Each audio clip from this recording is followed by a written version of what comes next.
Good morning, everyone. John Money McKinley here with Real Talk with Real Estate Pros. Welcome to the show today. Got a great guest on today. We're at a little bit different time today. Had to make a little bit of adjustments, but that's how 2024 is going, but that's all right.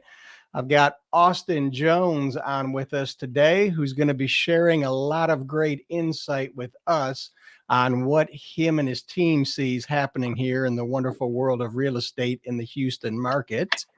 And then Austin comes to us directly from a little further down south of where I'm at, down there in the Clear Lake area. And he is with Jones Realty Group. Austin, thank you very much for being on the show today. Thank you, John. How are you today? Doing good. Waiting for that sun to get a little warmer. Yeah, it's warming up already. Everything's thawing out. I'm glad we didn't have to deal with what we had to deal with a few years ago when we had all that nice, wonderful couple weeks of frozen tundra. Well, I sent some tweets to ERCOT before the freeze hit, and so I think they listened and they got their crap together, and so we were fine. Good. I appreciate that. You know, they Yeah. made sure they had their natural gas being piped in properly. I made sure to prepare for any freezing. Yeah, now it's going to get hot. Exactly. Well, heck, it's supposed to be pushing the mid to high 60s tomorrow. So Yeah, I'm ready. It's back to normal. welcome to Houston winters. Yep. Well, like I said, I really appreciate you being on the show today. And I'd like to start out with tell me a little bit about what really started your journey into real estate and established the Jones Realty Group. Well, so 10 years ago, I was a fifth grade math teacher. So I have the skills of a sixth grade math student. And I had another business, music school, formerly called Lessons with Austin. It's called Space City School of Music. It's still alive. It's in Deer Park. And in 2013, I signed my first commercial lease, and I just did some sixth grade math and realized, hey, this is a lot of money over several years that we're going to be putting into a building that we don't own. And not only are we not building equity, but the rent's going up every 12 months. So I started realizing, hey, the real money is in real estate. There's opportunities in real estate. You want to grow a business, McDonald's, I guess, is probably one of the best examples. Their hamburgers are secondary to McDonald's, aren't they? They're in the real estate business. They own the land that all the stores are on. So just started to get some perspective on that, started kind of piquing my interest. And then 2018, my son was born, and that's, when I decided, hey, let's change gears, go into real estate. My brother, Kevin Jones, who's the broker at Keller Williams Clear Lake, he was already here. So I partnered up with him, joined his team. A year later, I took over the team. So it was a pretty natural progression into the business. Nice. That's quite a big transition, kind of going from teacher to into real estate. And Right. although a lot of what your guy's job is a realtor or a broker is Mm-hmm. a lot of times you got to do a lot of teaching for the clients. Sure. Yeah. And that's one of our top value propositions is whether you're a client or you're someone looking to join our team or partner with us, education is paramount in this business. If you're going to be working with a lender as yourself or a real estate professional, you need someone who not only understands the process, but can explain it and teach it in a way that's going to be valuable to the person. Oh, exactly. I mean, and as well as I do, I mean, I've been in this business since 99. There's constantly change after change after change that continues to happen in our world of real estate. Yeah. Mm-hmm. Always. Change is inevitable. Some for the better, some for the worse. I mean, we've Yeah, seen and we've seen especially with what's going on with the economy now. One day you hear one thing and then the next day it's a completely different scenario. correct. The good thing is what I've noticed here in the Houston area is real estate always seems to have been fairly stable in Houston, at least as long Right. as I've been in the Houston area. Oh yeah, absolutely. And despite what the media is telling us and what people are saying, all you have to do is look at the numbers. And home values have gone up this year. Interest rates have gone down recently. So people that are listening to the fear mongering and to the media, they may think that we're in an unhealthy economy, but the truth is, home values are going up, interest rates are going down. It's a great time to get in. Oh yeah, I mean if we take a look around, and I always bring this up to people, take a look around at what's happened to rental, because that's another thing that I'll look Mhm. into periodically because I want to see what is truly going on out there in the market. And I've steadily seen the rates on the rentals continue to go up. Right. Yeah. 100%. And I don't know about how do you work a lot with real estate investors yourself, or? We do. We do actually. We in investors that are looking at different assets, not just single family homes. Some are looking to fix and flip. Some are buying and holding. We have multifamily. We have a historic hotel, Galveston, listed right now. We have an RV park. So there's great investment opportunities in all assets right now. Yeah, I've worked with real estate investors for a very long time myself, and I love working with them, especially, I'm sure that you're very well experienced with the joys of you get a new real estate investor who's kind of a little nervous about getting involved because Hmm. they've heard all the talk from their brother-in-law. It's Yeah. toilets, taxes, and repairs. Hmm. If they take the time to listen to you, you can sit down and show them that, hey, wait a minute, you can actually make some very good money in real estate investing, along with providing people the necessary housing they need to live in. Yeah, and I wish I could say that every real estate investor is wildly successful, but the ones that we work with are, and I think there are a few reasons why our investors are successful. One is they're learning based, and so any investor that is investing in themselves, they're reading books, studying, taking classes. Those guys are always moving forward and making progress.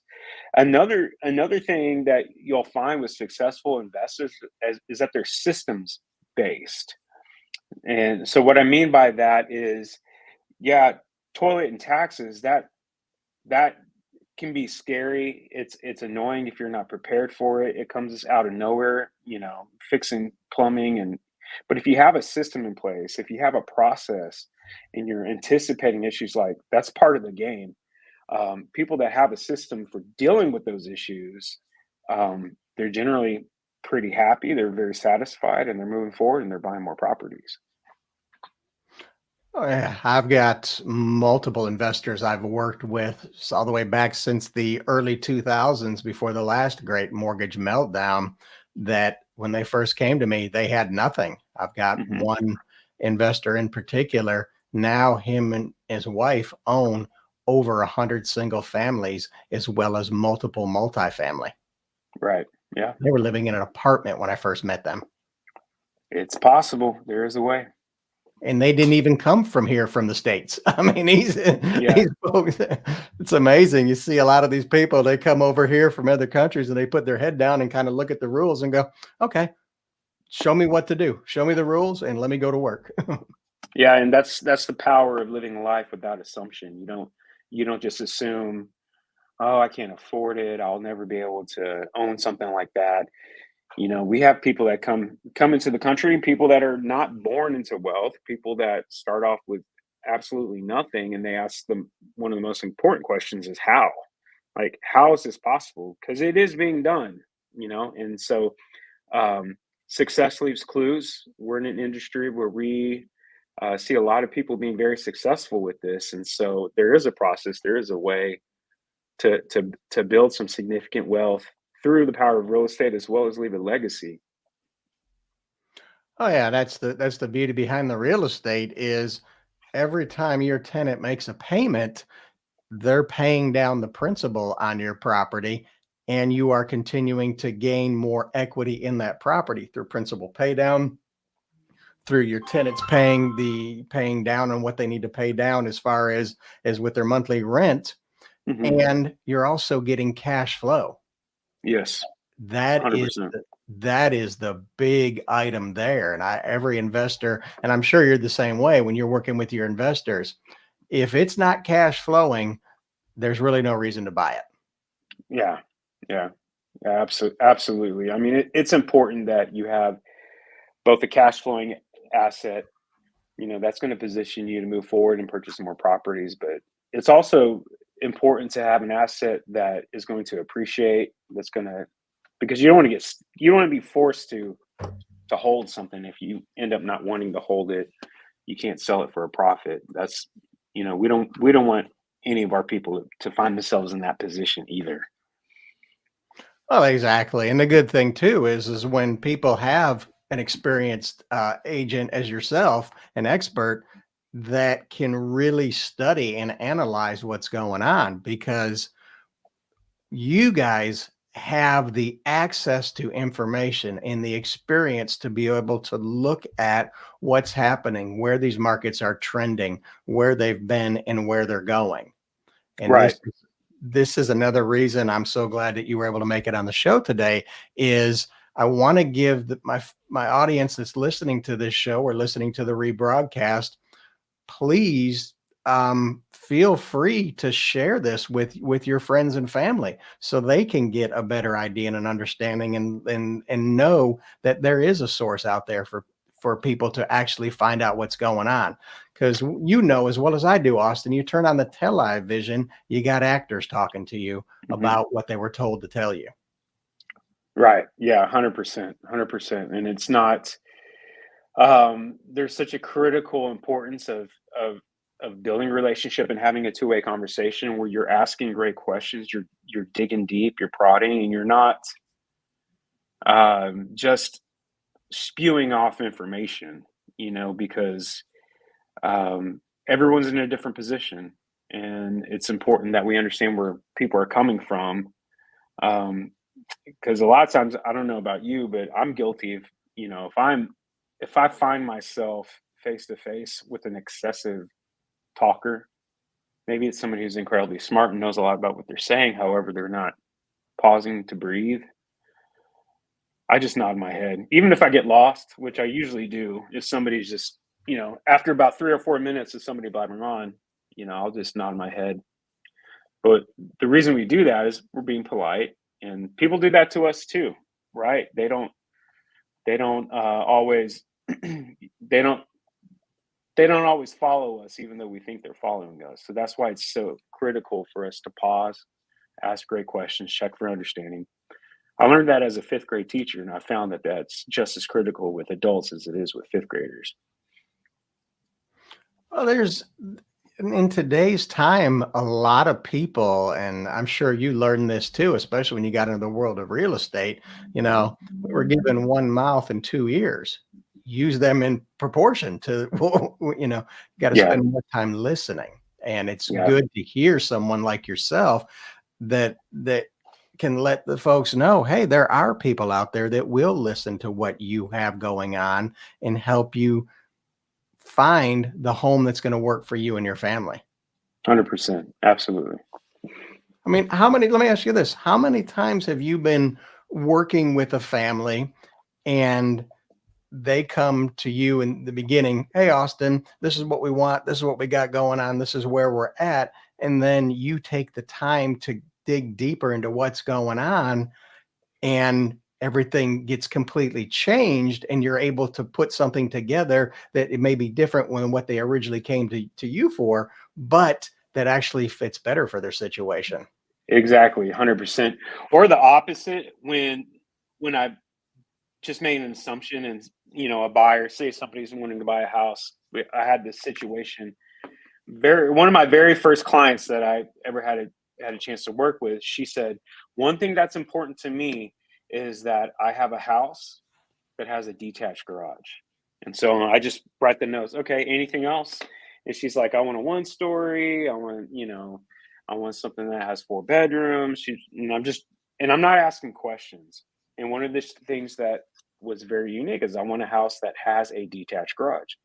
So I get on the MLS and I check off all the boxes and I narrow it down to 1-story homes with 4 bedrooms that has a detached garage in her market. And very few homes that met her criteria were popping up. So we would wait, and the process ended up taking months. And then she emails me. She said, I drove by a house that had a for sale sign in the yard, and I love it. And you never sent it to me. And I said, well, I'm sending you exactly what you told me you wanted. So I looked at the house and I noticed, wait, this house does not have a detached garage.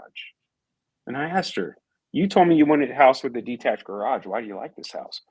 And she said, well, the garage is facing to the side. So that's good. And I'm like, wait a second. So why did you tell me you wanted a detached garage? She's like, I just don't like the way the garage looks from the street. And it was just that simple. Like if I would have asked, if somebody says I want a 1-story. Well, most of the time when you dig deep, why do you want a 1-story? Well, because I have my parents, or I have a child with special needs. They're gonna live in the home with me, and they can't be going up and down the stairs. They need a shower and all that, and that's in a 1-story. And so, next question I would ask is, what if we find a 2-story that has a shower or 2 showers downstairs? And 50-60% of the time they're like, oh, that would work. If there's a couple bedrooms downstairs and upstairs, that would work. Well, that just opens up more options. And asking questions like that at the beginning of the process will keep us from looking at 100 homes. If you ask 100 questions and show 3 homes, it's going to be a lot better than asking 3 questions and then showing 100 homes. Exactly. A confused mind will not make a decision. Right. And there's always unknowns. There's always that black swan. There's always when somebody says they want something, just by asking why, tell me more about that. Why is that important to you? You start to realize that there's other ways to help them accomplish their goals. now I want to ask you this too, is with all the changes that we've been seeing happen in the world of real estate and of course in the mortgages, and with your experience, what are some significant trends that you've been observing, and what do you kind of see we might be running into as we get into 2024, whether it's good or bad? Right. Well, one trend that has stood this test of time is that real estate appreciates 100%. There may be a 3-month or 6-month period, maybe in an absolute worst case scenario, 2 or 3 year period where real estate depreciates. But with time, all real estate appreciates. That's a fact. So when we talk to buyers and sellers and investors and ask them what their concerns are interest rates and the value of real estate. So let's start with the value of real estate. In January, the median sales price of homes in the Houston market sold for $315,000. This year, it got up to 340 and dropped back down. Now we're back around 330. So we're still up for the year. But people want to look at, in the last 3 or 4 months, real estate's depreciated by $10,000 or $20,000. Well, that happens. That's not a big deal. There's gonna be 3-month periods where you see depreciations, but in the last 12 months, all real estate has appreciated 15,000. So property values, real estate is very forgiving in time. Even if you make a bad purchase, if you just hold it for a little while, you'll make a profit. The value will appreciate. And then in regards to interest rates, interest rates are going down. if if they go up, people get scared and freeze, and it's very emotional, right? It's a very emotional factor. People are so influenced by the interest rates, um, and if you don't ask questions, they don't even know why that bothers. I mean, why do interest rates bother people? Like, why is it such a critical issue? Well, because it makes things more expensive when the interest rates go up. Well, does it? How much more expensive? No, nobody can answer that question unless they do the math or run the numbers or talk to their lender. So what's the difference that a half a point's going to make? Well, is that the same or is it less than how much change in the value of real estate? And so what we're seeing is that they don't correspond. Interest rates and home values don't correspond. When interest rates went up in the last 18 months, home values also went up. Demand might have gone down, but the values went up. Well, and I'm glad you bring that up because that's a very important key factor and I think a lot of the reason that people, interest rate, interest rate, interest rate, because that's what they've been told. That's the only thing they should ask. What's the interest? Right. What's the interest rate? And I always ask this of people when I'm working with them is what is the reason you're wanting to move? What is the Hmm. reason you're wanting to buy a home? And that answer is going to change depending on where the person is at that time in their life. And the Right. same thing too is I'll ask people, how long are you planning on staying in this location where you're looking at buying? A year, Hmm. 2 years, 5 years, 10 years until they bury you. And depending on the answer they give me, that's going to kind of change maybe some of the advice I'm going to give them. There's cases to where I've offered people, and I typically a lot of times don't use interest or adjustable interest rates, but there's some cases where it makes sense for that client, Hmm. the adjustable rate, Right. where person it tells me we're going to be in this home for 10 years. Let's just get a nice, comfortable 30-year fix for you. In a couple of years, if the rates do come down, then great. You can look at refinancing, but you don't have to Hmm. refinance. Right. And that's a very other key thing. And another key thing too is renting. You are going to be more at the mercy of the market than, in my opinion, than you are when you purchase a home. Right. Because as home values increase, rents are going to go up. That's a natural correlation. Exactly. And I work with a lot of real estate investors as well. They're always looking for how do I increase my cash flow and still keep tenants in my property. Right. So 100%. they're not looking to go, let me lower the interest rates or not. I Yeah. mean, lower the rental rates to have tenants in there. No, And that doesn't happen. yeah, I mean, I wish it did, but it doesn't. Hmm. Well, what are some top pieces of advice that you would offer some buyers today in the market if they came to you, Austin, and said, "Hey, I'm looking at buying a house, but I've been watching the television, and they told me the housing market's overinflated, it's crazy, interest rates are too high." What advice would you give to somebody wanting to buy in today's market in Houston? Yeah, great question. Number one, first and foremost, get clarity on your present situation. So forget about the news and forget about the media and what the economy is doing, and we're in an election year. All those things are not the primary force. Like, what is your current financial situation and what can you afford today? What's your monthly affordability? And let's start with that number. So when they say elections or interest rates or whatever, the next question is how exactly what number does that put you at? So if that's affecting is this affecting your is it a monthly budget issue? And most of the time they'll say yes, it's how much I can afford per month to pay my mortgage. And then another question I would ask them is, well, are you renting or are you currently on? If you rent, how much? Well, I'm paying $2,000 a year. So you're paying $48,000 over a course of 2 years in order to save how much money? And then yeah, they just look at me like, I don't know, how much money are you saving by doing that? Nobody knows that answer. Well, let's sit down and talk about that, because if I can actually show you how you'll save money by investing in real estate, I mean, can we just look at those numbers? It's a numbers game. So let's figure out what you can afford. And a lot of times, people, especially people that are renting and they're paying $2,000, $2,500, $3,000 a month, it's surprising how many of them are actually in a pretty decent position to purchase a home and begin building wealth through the real estate. So that would be that first thing I would say. Get clarity on your current situation. What can you currently afford? And if you can't, is it a credit issue? If it's a credit issue, what are the steps that we need to take?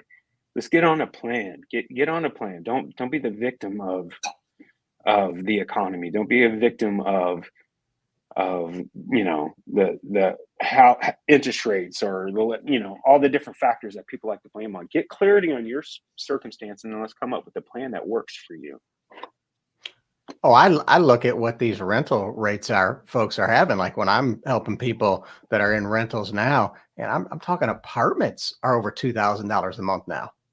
Mm-hmm. I mean, it's crazy. I look at that stuff, and I'm going to be dating myself here, but heck, when I was renting an apartment when I was younger, it was $250, $275 a month for a 1-bedroom. Yeah, my first apartment was $400 for a 2-bedroom, $400 a month. That's how old I am. I guess I'm a little older because mine was $250, $275 for a 1-bedroom. But I mean, it's crazy to see what's happened. And then when I start showing people the numbers, I'm like, you do realize the numbers aren't that different between ownership and renting, except the difference is you're actually building something. You actually have something. And I can't tell you how many people that started out as just being homeowners with me, and then 4 or 5 years down the road, some of them even a couple years down the road, said, hey, I want to find out more about this real estate investing you've talked about. I want to dig deeper into that. And I show them, well, let's take your current home, let's get with your agent. But I just use an example, Austin. You'll be able to run numbers for those people and say, okay, based on your home now, here's what your current payments are, here's what it would rent for, here's what your positive cash flow is. Then I would turn around, get them approved to be able to purchase a new home while continuing to hold that other home. Now they've got 2 properties, and they've still got that home that they've built up all that equity in over years that's there and accessible to them. Because that's another thing people don't realize is, yes, a free and clear home is a nice, wonderful thing. However, the money you pull out of your real estate, whether it's investing real estate or a homestead, please consult your CPA to see if you qualify for this, is tax-free. Mm-hmm. When you pull that money out with a mortgage, it's tax-free. You're right. Yeah. And a lot of investors will go, I'm going to pull money out of this property and go buy 2 more properties and cash flow $300, $400, $500 a month, $600 a month. That's why it pays to have the right person in your corner, because not every real estate professional is going to ask those questions and provide those options and really get to the core of what the buyer or the seller needs to do. And also accomplishing what you're saying really does take a challenge of the mindset. So a lot of times our job is to challenge our mindset. Most people don't look at their primary home as a financial investment, although the greatest wealth building tool that we have is the first house that we buy, is the house that we live in. Oh, yeah, especially over the past several years. I mean, we've seen with the housing values increase, people have really increased their net worth just with their current home. Mm-hmm. Yeah. And can that go down a little bit? Yes, it can. But over, just like you said at the beginning, over the course of history, and everybody can easily go look this up in statistics and see that real estate in America has always been over time on an upward trend, period. Right. Yep. whether it's commercial, whether it's residential. And here's the beauty. They're not making any more real estate. That's right. So, well, let me ask you this. What is some good advice that you would give for now? Let's take, for example, a seller, somebody coming to you and going, okay, Austin, I've got my house here. We've lived in it for 15 years. What is some good advice that you would give to them? So being knowledgeable, not just of the general market, but having a system in place, having an agent that can put a system in place that keeps you informed of what's happening in your local market. Every pocket in Houston is very different. Houston's very diverse. So you're going to have some neighborhoods that are still where still homes are selling in less than a week, and they're still selling at list price. But if I come to you and you're not living in one of those neighborhoods, and I tell you, hey, the last couple of houses we've sold in 7 days at list price, you're going to expect the same. But if I can say, let's look at your neighborhood and let's look at the inventory. Let's look at, is there a surplus of inventory? What's the average days on market? All those different factors that keep your sellers informed on the health of their business. That's critical, because based on the seller's motivation, they may actually find it's not the right time to sell. And it's our job as professionals to give them the information that they need to make that decision or come to that conclusion. Or they may find they need to sell, and every day they look at the reports, another house is being listed. Well, I tell my clients, every day you see a new property in your local market get listed, the value of your home just decreased.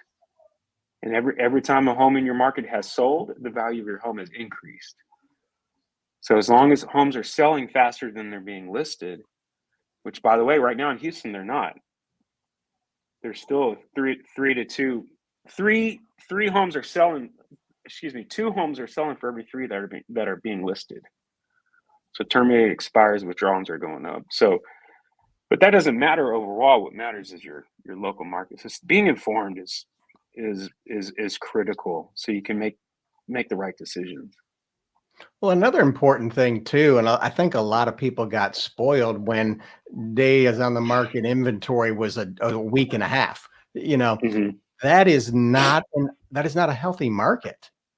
Just like when we had the great mortgage meltdown in 2008, that was not a healthy market either. You have to Correct. have a happy medium. And based on what you just provided there, it sounds like we're starting to get back in that good sweet spot where we want to have real estate.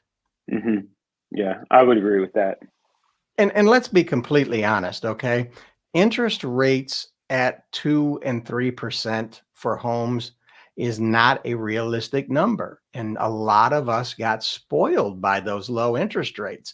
I Mm-hmm. remember when I used to be in construction in a former life. I was wiring houses, 100,000, $150,000 houses. And back when I was wiring those in the early 90s, that was where the rich folk lived.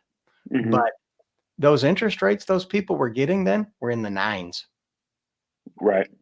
and they were paying points. Yeah. I remember when I first got in the business, people just thought I was a godsend when I was able to help them get an interest rate in the sixes. Oh yeah. Yeah. They were in The the nines. 80s, and the late 70s, 80s, early 90s. If interest rates go back to that point, people would think the world's coming to an end. Exactly. Exactly. Well, let's do this. My producer's hit me up and he said we're at the top of the hour now. If folks want to reach you, Austin, what is the best way they can reach out to you and your team to talk one-on-one with you so they can get an informed information from an expert like yourself to make an informed decision on what they should do with their real estate? So you can Google Jones Realty Group. I'll leave my phone number with you, but you can just Google me, Austin from Houston, Jones Realty Group. I'm on Facebook, Instagram, Twitter, TikTok. What else am I missing? Twitch. I'm not on Twitch. Whatever. I'm on all the social medias. You can email me at austinjones@kw. realty.com. Or just ask John for my number. He'll give you my number. Yeah, I can give it to you all. And you all, please, folks listening to this, do me a favor. Please like and subscribe to my channel. Really looking to bump these numbers up. And I'm trying to provide a place here where we can provide some great information, have great experts like Austin on that can share his experience of what's truly happening in real estate. And as we move more into 2024, I'm going to take this live show to where we're actually going to be able to have live phone calls. And I would encourage you all, please subscribe to my channel, share it with your friends, and let me know about local businesses that you know that are providing something. I'm not talking about the big corporations. I want to start sharing our local businesses because real estate is the biggest part of what makes up our cities, what makes up our towns. And I want to provide a place where we can share that information. If you guys know of a good business out there, let me know. I'd love to have them on the show. Well, Austin, thank you very much. If you would just hang out a little bit, I'm going to throw you back in the green room in a minute. I definitely want to talk to you some more. And I want to say thank you all for everybody listening and check me out. Once again, we'll be here next Wednesday, back to our normal time at 11:30. Austin Jones, thank you very much for being on the show with me. And if you guys need a great agent or a great team to help you out make the right real estate decision, please reach out to Austin. If you need to get his number directly, give me a call, 281-851-4963. Thank you all. You all have a great day and see you next. Thanks, John. Appreciate it.